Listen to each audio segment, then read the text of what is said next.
जी भाई, आपका नाम क्या है? ह्यूमनिज्म ब्रैकेट में ह्यूमनिज्म ब्रैकेट क्लोज। अच्छा, तीन मतवा ह्यूमनिज्म है। जी भाई, अस्सलाम वालेकुम। अस्सलाम वालेकुम सर। वालेकुम सलाम जी। अच्छा सर, मैं मुसलमान हूँ। ह्यूमनिस्ट नहीं है?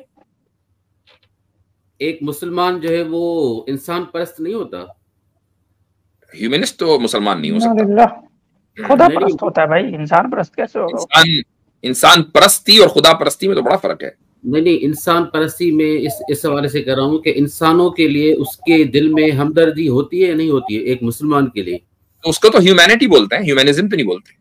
जी, आप ह्यूमैनिटी कह लें। नहीं तो आपने नहीं कहा ना।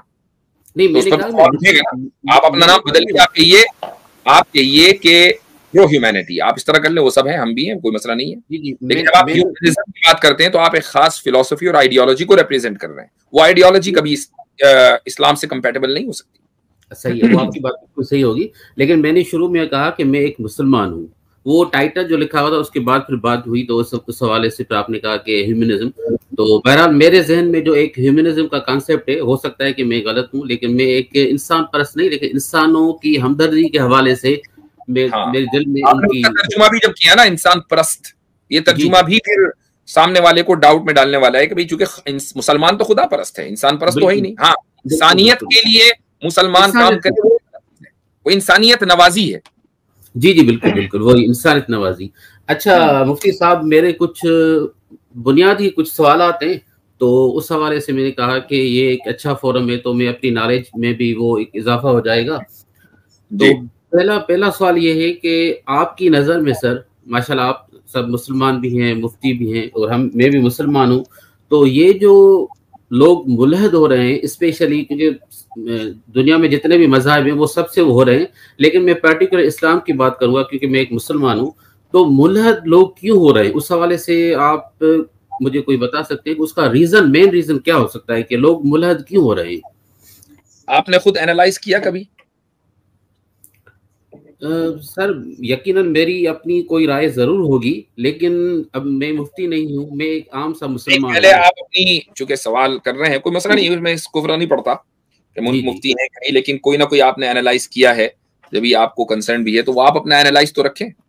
नहीं, मैं जरूर रखूंगा, लेकिन उसके बाद आप अपनी राय जरूर रखिएगा। हाँ, फिर मैं दूंगा, आप तो अपनी बात रखें। जी सर, मेरे हिसाब में ये है कि इस्लाम एक सच्चा मजहब है।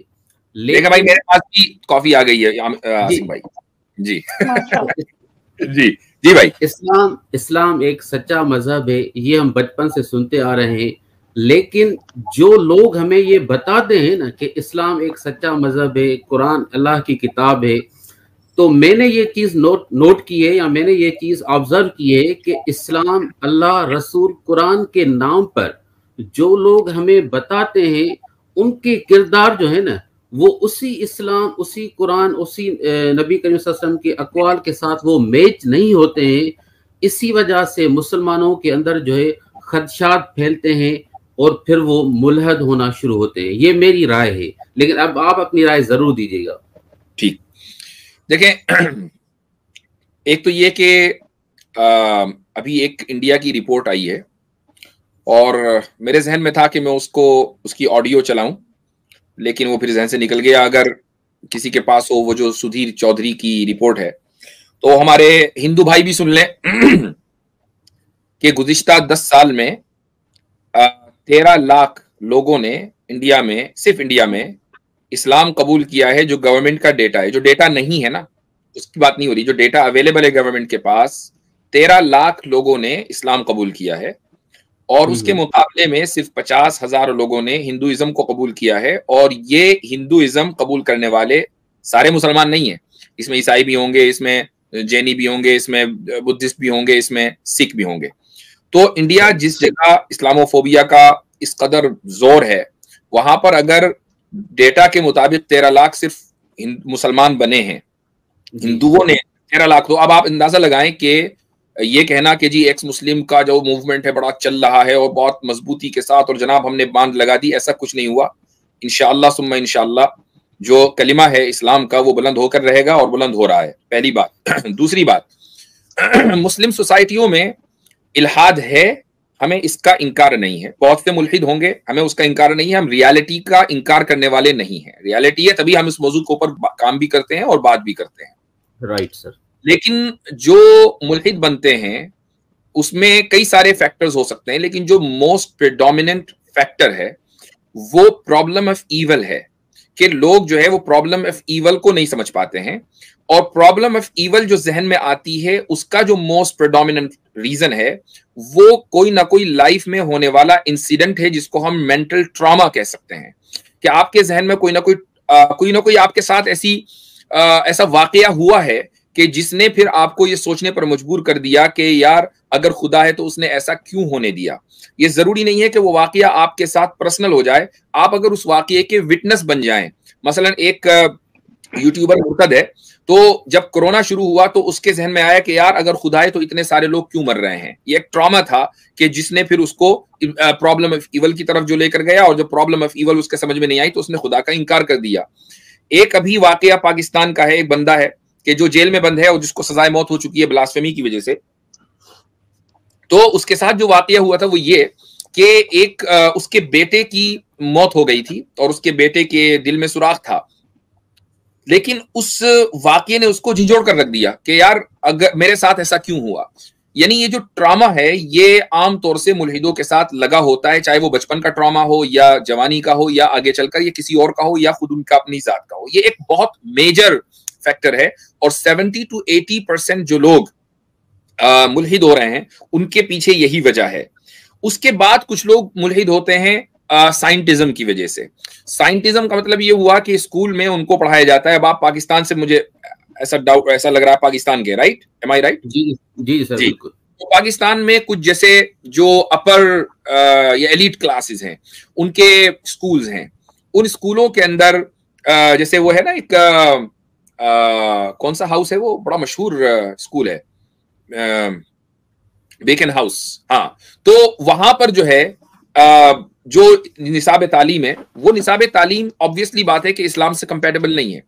एक बच्चा जब उस करिकुलम को 12 साल पढ़ेगा और उस माहौल में पढ़ेगा कि जो खुदा मुखालिफ माहौल है, और उसको बचपन से ये घोल कर पिलाया जाएगा कि तुम जब देखोगे किसी चीज को तो तभी तुम उसको मानना, तो ऑब्वियसली जब वो ऐसे स्कूल से निकलेगा, ऐसे निजाम तालीम का हिस्सा बनेगा, तो इस बात का इम्कान है कि वो मुल्हिद बन जाए। यानी जो निजाम तालीम है ना पाकिस्तान में या बांग्लादेश में या मुस्लिम ममालिक में, वो आपको आपके 100% बच्चों को मुल्हिद बनाने के लिए डिजाइन किया गया है।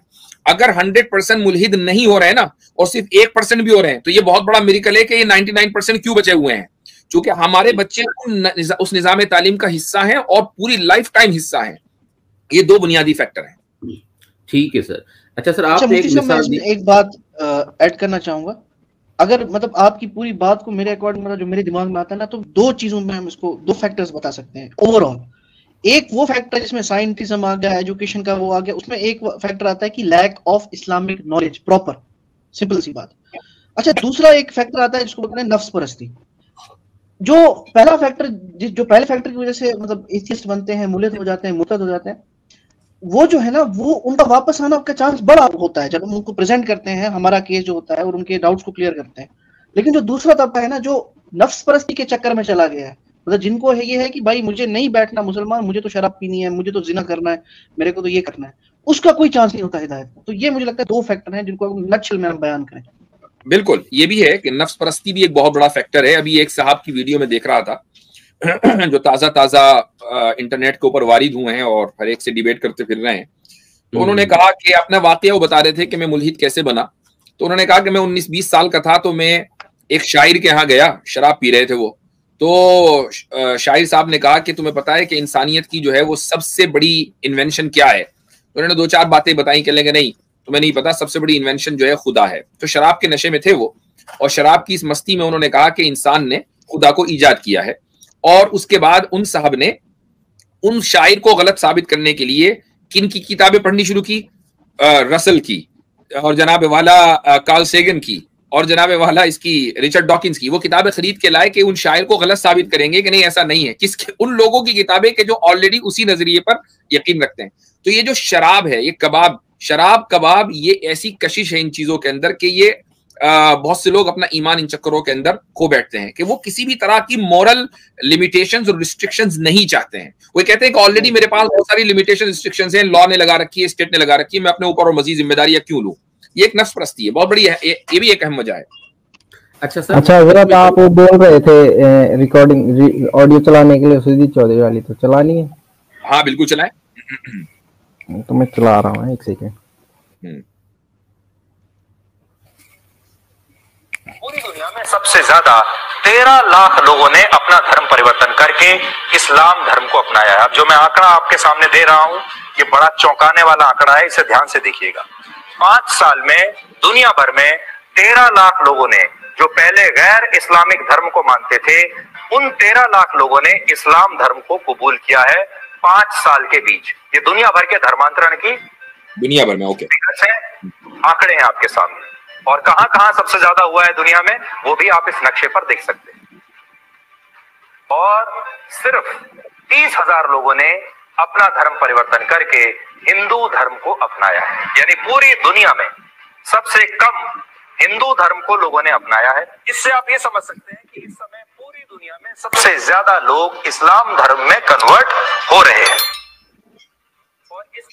जी आगे तो एक नहीं कि इससे मेरी बात भी ठीक हो, उसकी इस्लाह हो गई। मैं ये समझ रहा था, जो कि कई दिन हो गए इस ऑडियो को सुने हुए, मैं समझ रहा था कि ये डेटा इंडिया का दे रहे हैं, लेकिन डेटा पूरी दुनिया का है। और अगर पूरी दुनिया का डेटा लगाएं तो 13 लाख तो बहुत कम है भाई, आपके पास रिपोर्ट गलत है। जी सर। अच्छा सर, आपने 2-3 चीजें जो आपने कही, उसमें मैं ये कहूंगा कि अगर जो हमारे मुसलमान भाई जो हैं वो जो मुल्हद हो रहे हैं, तो उनके साथ हमारा रवैया कैसा होना चाहिए? मतलब हम क्या कोशिश करें कि यार ये हमारे भाई थे, लेकिन कुछ चीजों की वजह से वो हमारे मतलब ये कि हमसे इख्तलाफ करके वो चले गए, तो हमारा रवैया उनके साथ भाई वाला होना चाहिए या बिल्कुल जो दुश्मनी का कह लें, या उनके साथ ठठोली वाला, तनकीद वाला रवैया होना चाहिए? वो इल्हाद के ताल्लुक से सोशल मीडिया एक्टिविस्ट नहीं बने और वो वाकई शुकूक व शुबहात का शिकार हैं, तो उनके साथ नरमी, हमदर्दी और भाईचारगी का रवैया होना चाहिए, क्योंकि शुबहात किसी को भी आ सकते हैं। लेकिन अगर वो अपने शुबहात को यकीन में बदलकर सोशल मीडिया एक्टिविस्ट बन गए हैं, तो फिर उनके साथ मुकाबला होगा, दलील की बुनियाद पर मुकाबला होगा, फिर वो हमारी हमदर्दी का मुस्तहिक नहीं है। हाँ, हम दुआ मांगेंगे उनकी हिदायत की। सही सर। अच्छा सर, दूसरी चीज जो अभी जो एक ये ऑडियो भी चली कि उसमें पूरी दुनिया में तकरीबन 13 लाख जो है ना, वो मुख्तलिफ मज़ाहिब को छोड़कर वो इस्लाम उन्होंने कबूल किया, तो ये तो एक बड़ी अच्छी बात है। और तकरीबन 30,000 वो लोग हैं जिन्होंने मुख्तलिफ मज़ाहिब छोड़कर और हिंदुइज्म अपनाया। ये एक डेटा है, मतलब फेक है या जो भी है। लेकिन मुझे इस चीज पे हैरत होती है, क्योंकि मैं पाकिस्तान से बिलोंग करता हूँ, तो पाकिस्तान तकरीबन 97% जो आबादी है वो मुसलमानों की है, और 3% जो आबादी होगी वो उसमें जितने जो दूसरे मज़हब हैं वो सारे लोग हैं। लेकिन मतलब मैं ये कहता हूं कि अक्सर उलमा जो वो ये कहते हैं कि पाकिस्तान में इस्लाम को खतरा है, तो मुझे ये चीज समझ नहीं आती कि 13 लोग आई डोंट नो कि वो नहीं, मैं नहीं समझता कि कोई ये कहता है कि पाकिस्तान में इस्लाम को खतरा है। देखिए, खतरा तो इस्लाम को कहीं भी नहीं है। सुन लीजिए, मैं बता रहा हूँ आपको, और अगर कोई ये कहता है तो वो गलत कहता है। इस्लाम को दुनिया में कहीं खतरा नहीं है, और इस्लाम को खतरा हो सकता है। ये इस्लाम इन इटसेल्फ, ये इंडिपेंडेंट ऑफ मुस्लिम्स, इस्लाम जो है वो स्टैंड करता है और इंशाल्लाह करता रहेगा जब तक कि अल्लाह ने चाहा।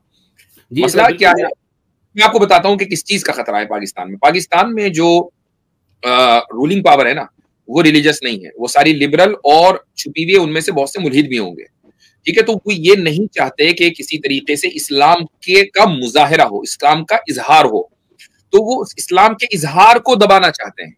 पॉइंट सारा का सारा ये है, उलमा का जो कंसर्न है वो ये कि जो रूलिंग क्लास है वो रिलीजियस नहीं है। लेकिन सर मैं डिसएग्री करूंगा कि इस बात से, क्योंकि आप करें कि जो रूलिंग क्लास है वो रिलीजियस नहीं है, लेकिन रिलीजियस नुमाइंदे वहां पर होते हैं। और रिसेंटली जो एक बिल पास हुआ था वो भी रिलीजियस बिल पास हुआ था, ना कि कोई पॉलिटिकल कोई बिल पास हुआ था। देखिए, मैं चूंकि पाकिस्तान से नहीं हूँ, आप पाकिस्तान से, इसलिए मैं इस पर ज्यादा बात तो नहीं कर सकता, मैं अथॉरिटी नहीं हूँ। काश के हमारे पास कोई पाकिस्तान के साहब होते, आमिर भाई होते, तो वो जवाब देते। लेकिन मेरे इल्म में जो बात आई वो ये कि मसलन पिछली गवर्नमेंट में इमरान खान की जो गवर्नमेंट थी, तो स्कूल का निसाब के अंदर ये लाजमी कर दिया गया था कि इस्लामियात की जो है वो एजुकेशन होगी, तालीम होगी। और उसके बाद जब ये मौजूदा गवर्नमेंट आई तो उसने कहा कि नहीं, बाकायदा टीचर नहीं होगा, बस जो रिकॉर्डिंग्स हैं वो अपना पढ़ा दी जाएंगी वैसे ही, मतलब ये को उसको फिर डाउन कर दिया गया। तो ऑब्वियसली बात है कि अगर वो रिलीजियस क्लास होती तो वो इस मामले में कभी भी कोई इस तरह का फैसला नहीं लेती, लेकिन उसने फैसला लिया। तो बात ये है ना, सही, ये एक कानून है। अच्छा, दूसरा कानून मतलब इसमें ट्रांसजेंडर एक्ट जो है कितनी मुश्किल से यानी हुकूमत ने पास करा दिया, जो खालिस मगरिब की ईमा के ऊपर पास हुआ, लेकिन मुसलमानों ने भी बड़ी मुश्किल से जो है कोर्ट के अंदर लड़ाई लड़ी, शरिया कोर्ट के अंदर वो केस जीते, लेकिन वो सुप्रीम कोर्ट में जाके नलीफाई हो जाएगा। जी आसिम भाई कुछ कह रहे थे। मसला ये खास करके जो सूद वाला मसला है ना, वो भी बहुत इम्पोर्टेंट है पाकिस्तान के तनाजुर में, कि इस पे बाज़ाब्ते तो एक तो बहुत दिन से मुहिम रही, उसके बाद इवन कोर्ट के ऑर्डर भी आ गए कि उसको ख़त्म किया जाए, लेकिन वहाँ की जो पूरी सिस्टम है तो वो हमें पता है कि वो IMF और उसमें बहुत सारे जो मगरबी इंटरेस्ट है वो उसमें पिन्हा है, वो छुपे हुए हैं, तो उस पर भी इतने दिन हो गए आज तक जो इस पे कोई काम नहीं हुआ है। तो इससे भी पता चलता है ये। अच्छा आसिम भाई सॉरी मैं आपकी बात काटी। अच्छा सूद के हवाले से ये मतलब एक बड़ी इंटरेस्टिंग जो है ना ये एक टॉपिक है। अच्छा ये फेक अकाउंट है कि रियल अकाउंट है, जरा इसको चेक कीजिएगा। जी क्या फेक है? फेक ही है जरा। अच्छा ठीक है जी सर। अच्छा सर अभी जैसे आपने जैसे आपने सूद की बात की तो मेरा यहाँ पे एक सवाल बनता है कि पाकिस्तान में चले मेरे ख्याल से ये गुफ्तगू बहुत लंबी हो जाएगी, हमारे पास हमें और भी कॉलर्स लेने हैं, काफी टाइम हो गया है। एक दो सवाल है सिर्फ, इंशाल्लाह अगली मर्तबा ठीक है। चलें, शुक्रिया, जज़ाकुमुल्लाह खैरन।